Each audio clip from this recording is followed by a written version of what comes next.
ঘরোয়া পদ্ধতিতে অল্প সময়ের মধ্যে হালিম মিক্স তৈরি করুন। যারা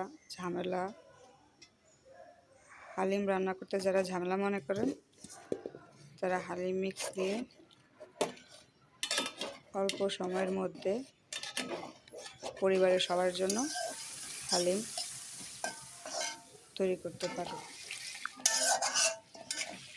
আজকে নিয়ে এসেছি হালিম।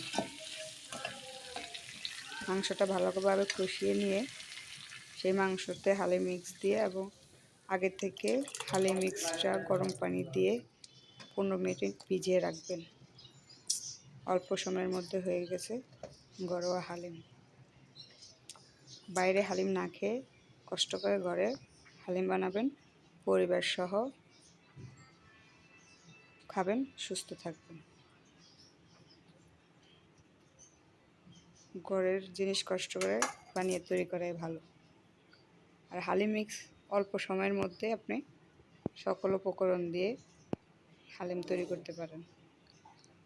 বাহিরের থেকে না খেয়ে হালিম বাসায় তৈরি করাই ভালো। আচ্ছা।